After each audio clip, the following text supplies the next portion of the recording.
بزرگوں، دوستوں اور بھائیوں، السلام علیکم ورحمۃ اللہ تعالی وبرکاتہ۔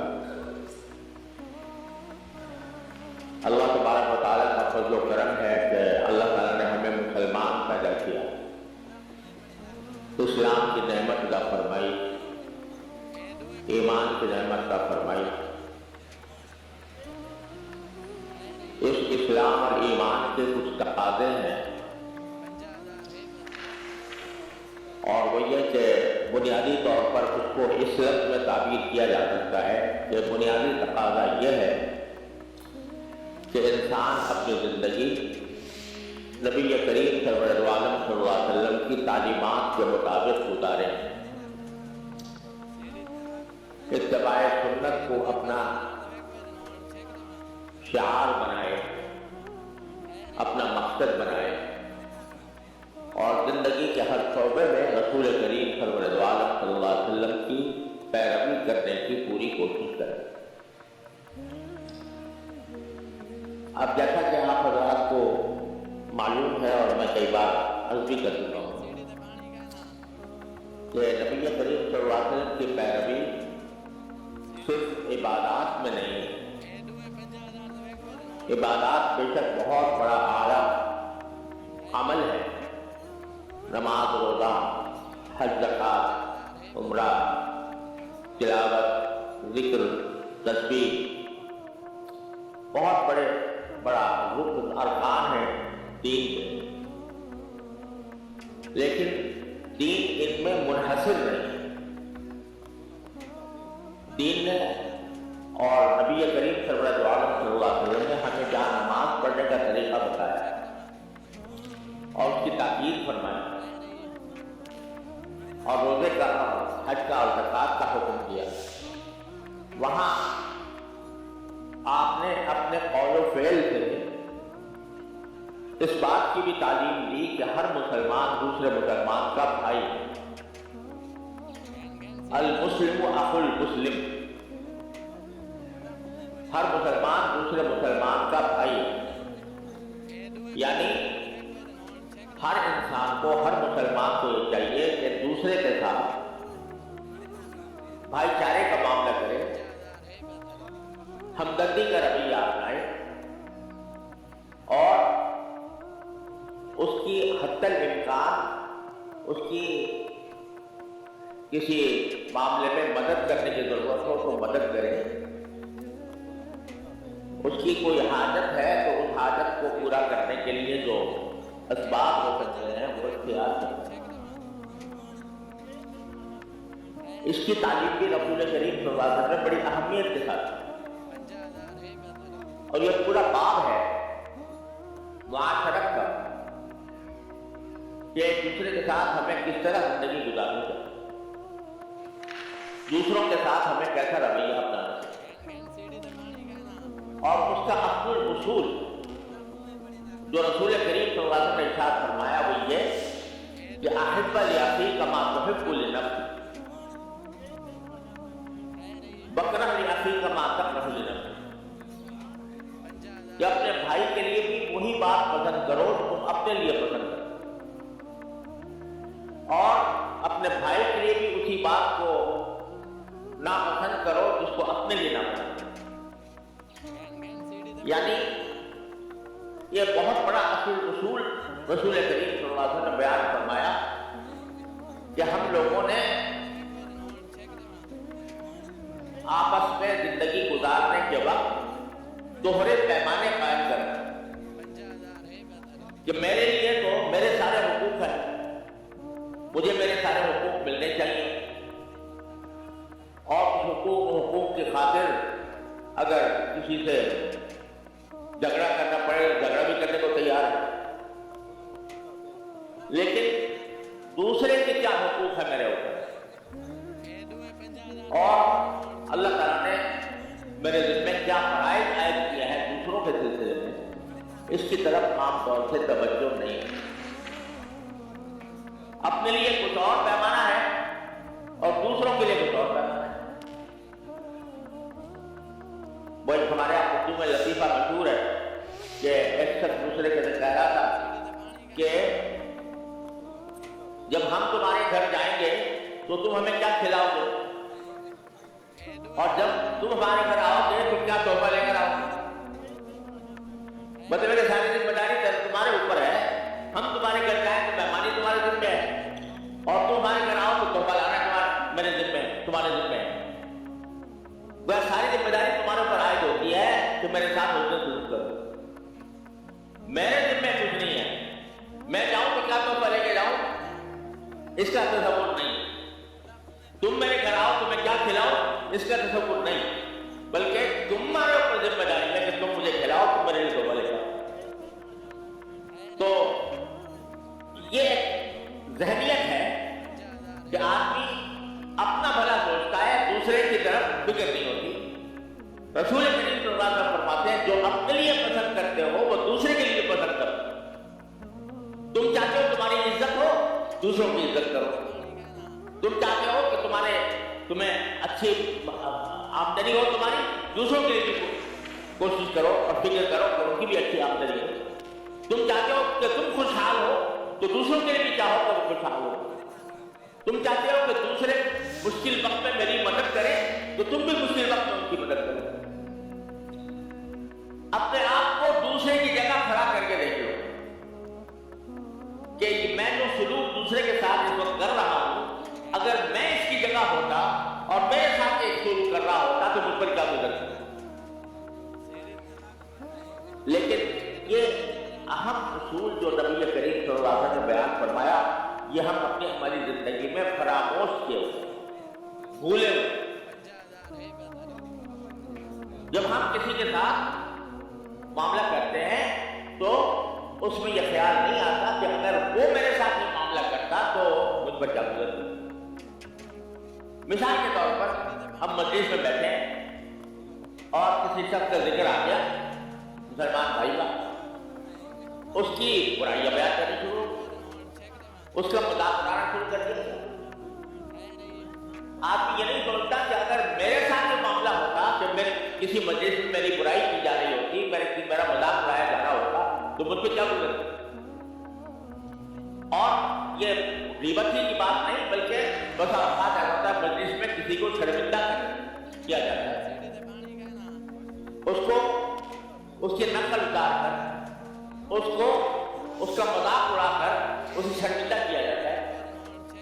تو یہ نہیں سوچتا کہ اگر میرے ساتھ یہ معاملہ ہوتا کہ بڑی مجلس میں میرا مذاق اڑایا جاتا، بڑی مجلس میں میری برائیاں بیان کی جاتی اور تو مجھ پر کیا گزرتی. رسول کریم صلی اللہ علیہ وسلم ارشاد فرماتے ہیں کہ اپنے آپ کو دوسری کی جگہ کھڑا کر کے دیکھ لو کہ میں ہوتا اور میرے ساتھ یہ سلوک ہوتا تو میں پسند کرتا یا نہ پسند کرتا. اگر اپنے لیے بھی پسند کر رہا ہو ٹھیک ہے، اس کے لیے پسند کرو، اپنے لیے نہ پسند کر رہا ہے اس کے لیے نہ پسند. یہ اصل اصول نبی کریم صلی اللہ علیہ وسلم نے ارشاد فرمایا. اور ساتھ میں یہ حدیث جو میں نے آپ کے سامنے پڑھی وہ یہ کہ اگر کوئی بندہ اپنے کسی بھائی کی مدد کرے تو اس کی اتنی فضیلت بیان فرمائی کہ جتنی دیر وہ اپنے بھائی کی کوئی مدد کر رہا ہوتا ہے، اس کی کوئی حاجت پوری کر رہا ہوتا ہے، اتنے اس سے اللہ تبارک و تعالیٰ بھی خود اس کی اپنی حاجت پوری کرنے میں لگے. ایک شخص کو مثال کے طور پر بیماری ہے، پریشانی ہے، بیماری کی وجہ سے آپ اگر اس کے علاج کے لیے کچھ کوشش کر رہے ہیں کہ اس کا علاج ہو جائے، اس کی بیماری دور ہو جائے، تو جتنی دیر آپ اس کے علاج میں خرچ کریں گے اس کے ساتھ ہمدردی کرتے ہوئے، تو اللہ تبارک و تعالیٰ آپ کے ساتھ آپ کی اپنی حاجتوں میں، آپ کی اپنی مشکلات میں اللہ تبارک و تعالیٰ مدد کرے گا. من کان اللہ فی حاجتی اور باقی فی عون اخیہ، کہ اگر کوئی شخص اپنے بھائی کی حاجت پوری کرنے میں لگا ہوا ہے تو اللہ تعالیٰ اس کی حاجتیں پوری کرنے میں لگے. اور من نفذ عن مؤمن قربۃ، اگر تمہارے کسی بھائی مسلمان کو کوئی بے چینی کر دے اور اس بے چینی کا تم کوئی مداوع کرنے کے لیے کوئی کوشش کرتے ہو، اس کی بے چینی دور کرتے ہو، کسی بھی قسم کی بے چینی، بیماری کی بے چینی ہو، بے روزگاری کی بے چینی ہو، शौक फाके की बेचैनी हो, घर में झगड़े की बेचैनी हो, उसको अगर तुम दूर करने के लिए कोई इक़दाम करते हो, कोई कोशिश करते हो, तो अल्लाह ताला तुम्हारी आखिरत की बेचैनियों में से कोई बेचैनी दूर करना। आखिरत की बेचैनी कोई मामूली बेचैनी नहीं।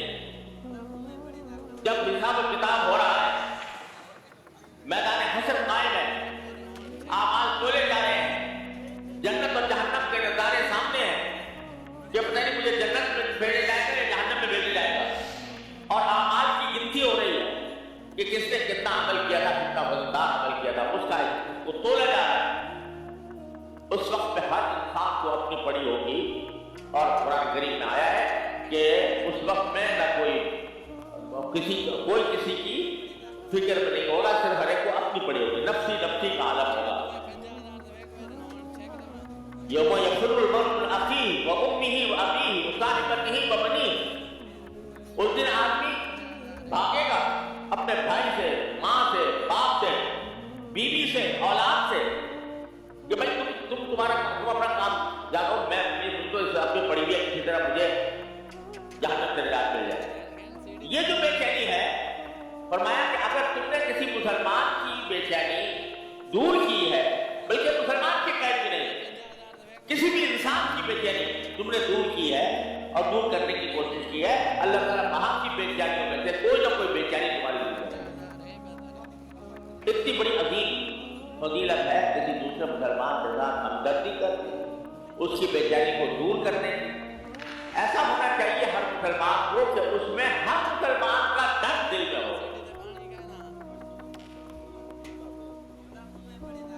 खंजर चले किसी पे तड़पते हैं हम अमीर, सारे जहां का दर्द हमारे जीवन में। एक मुसलमान का काम जो है कि जब अगर कोई दूसरे मुसलमान किसी बेचैनी में मुब्तला है, तो अपनी हद तक कोशिश उसके लिए करे कि इसी तरह दूर हो। और अगर वो बेचैनी या वो परेशानी वो किसी एक फर्द के साथ मखसूस नहीं है, पूरी कौम पर आई हुई है, तो उस सूरत में उस कौम के साथ या उस गुरोह के साथ हमदर्दी और उसके साथ हत्तल इम्कान उसकी मदद करने का जज्बा हर मुसलमान के दिल में ऐसा होना चाहिए जैसे मुझ पर ये सब कैफियत गुजर रही है। अब आप देखिए आज फलस्तीन में क्या होता है। फलस्तीन में इस वक्त मुसलमानों का कत्लेआम हो रहा है, इतना कत्लेआम हो रहा है कि छोटे छोटे बच्चे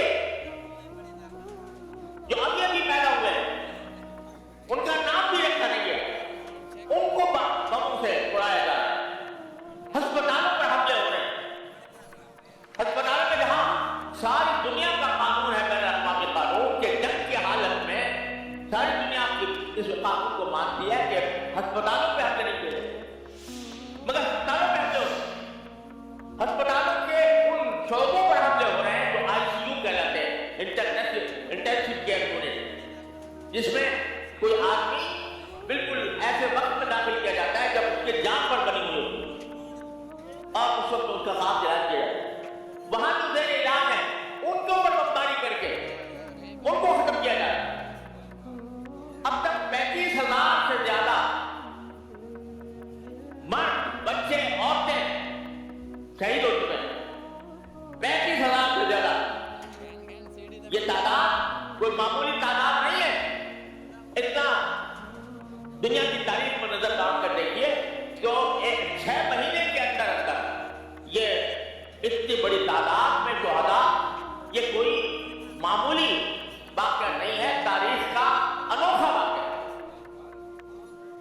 और ताक ताक कर हमले किए जा रहे हैं और उन लोगों पर हमले किए जा रहे हैं जो उन बेचारों के लिए जो भूख का शिकार है, जिनके पास पानी नहीं है, जिनके पास बिजली नहीं है, जिनके पास दवा नहीं है, उनकी मदद के लिए अगर कोई काफिला जाता है उस काफिले पर हमला किया जा रहा है। इंसानियत की सारी कदरों को पामाल करके, इंसानियत के हर बस को रोक कर इस वक्त इजराइल एक ऐसा जुनूनी दुश्मन बना हुआ है, फलस्तीनी का नहीं, पूरे आलम इस्लाम का दुश्मन, और वो रोज अक्सर बेहतर आजकल सोशल मीडिया के अंदर कोई चीज छुपी नहीं रहती, सब नजारे आपके सामने आ रहे हैं।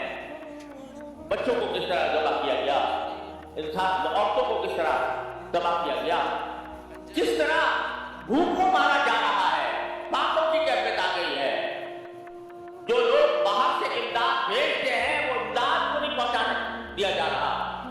एक इलाके से शहरियों को आखिर में जाकर रफा के इलाके में मुंतकिल किया गया था कि वहां पर वो सुकून से रह सके। लड़ाई गजा के अंदर हो रही है, गजा के दूसरे इलाकों में रफा के अंदर आकर 12 लाख से 13 लाख मुसलमान मुंतकिल किए गए और खैमों में वो जिंदगी गुजार रहे हैं। उनके ऊपर अब हमले शुरू कर दिए गए। जिस रास्ते से रफा के रास्ते से इमदाद पहुंचाई जा रही थी वो रास्ता बंद करना किया जा रहा है। ये सारे मंजर हम अपनी आंखों से देख रहे हैं और इस हादसे से ज्यादा बड़ा हादसा ये है कि सारे मुसलमान मुल्कों का हुक्मरान उनके काम पर क्यों नहीं गिर रही, उनकी इंसानी गैरत, इस्लामी गैरत का जनाजा निकल गया और किसी के कोई ईमानी गैरत भी नहीं जाती, किसी की इंसानी गैरत भी नहीं जाती कि इन मजलूम मुसलमानों की असलहा से मदद करे। ईसाई को अमेरिका भारी असलहा मुसलसल फराहम कर रहा है और वही असलहा मुसलमानों पर इस्तेमाल हो रहे हैं और उनसे उनको तबाह किया जा रहा है, उनके खानदान उजाड़े जा रहे हैं। लेकिन सारे मुसलमान मुल्क, मैं हैरान होता हूं बात के गैर मुस्लिम मुल्कों में, अमेरिका, बरतानिया, जर्मनी, बहुत से यूरोपीय मालिक में इतने बड़े बड़े मुजाहरे हो रहे हैं इसराइल के जुल्म के खिलाफ कि इससे कोई इंतहा नहीं और नारे लगाए जा रहे हैं, इसराइल के झंडे चलाए जा रहे हैं, ये सब कुछ हो रहा है। मगर गैर मुस्लिम मुल्कों, मुसलमान मुल्क खामोश बैठे, मुसलमान मुल्कों के कानों पर क्यों नहीं गिनती, उनकी कोई रगे हमीयत नहीं जाती, उनको कोई गैरत नहीं आ रही और आंखों से तमाशा देख रहे हैं, तमाशा ही मतलब देख रहे हैं। इस पर जितना हसरत और जितने अफसोस का इजहार किया जाए कब, यह तो हुक्मरानों की बात है। अल्लाह ताला से ही फरियाद कर सकते हैं, या अल्लाह हुक्मरानों को हिदायत अता फरमा। क्या किसी तरह अगर पूरा आलम इस्लाम इकट्ठा होकर मराकश से इंडोनेशिया तक इकट्ठा होकर अगर मुकाबला करे तो इसराइल चंद दिनों का भी नहीं, मेहमान नहीं, खत्म हो जाएगा। लेकिन चुप साझे बैठे, इनके पास मसाइल है। एक यमन ने थोड़ा सा बाबुल मंदब का रास्ता बंद किया तो उसकी वजह से इनको कितनी मुसीबतें पेश आ गई। लेकिन पूरा आलम इस्लाम जिसके पास बड़े वसाइल हैं, असबाब हैं, असलहा हैं, रास्ते हैं, वो खामोश तमाशाई बन गए, नजारा देख रहे हैं। लेकिन हम क्या करें? हकीकत यह है कि बेबसी का ऐसा आलम है, बेबसी का यह आलम है कि हमारे दिल में जज्बात उमड़ते हैं और दिल चाहता है कि किसी तरह अपनी जान को कुर्बान कर दें इस जहाज के अंदर, लेकिन रास्ते बंद है, पहुंचने का रास्ता नहीं है। इन हालात में हमें क्या करना चाहिए? दिल में तड़प तो मौजूद हो, अगर तड़प मौजूद हो तो खुद रास्ते भी निकालती है। मैं आप अपने भाइयों से और बहनों से याद करता हूं कि एक तो उनकी माली इमदाद यह हर मुसलमान का फर्ज है, अपनी इस्ताअत के मुताबिक। अल्हम्दुलिल्लाह हमने भी उसका सिलसिला शुरू कर रखा है। मैं हैरान होता हूं उस शख्स कि जो खूब कमाना लेकिन उसके दिल में कभी ख्याल नहीं आता कि मैं अपनी आमदनी का कुछ हिस्सा अपने मजलूम भाइयों को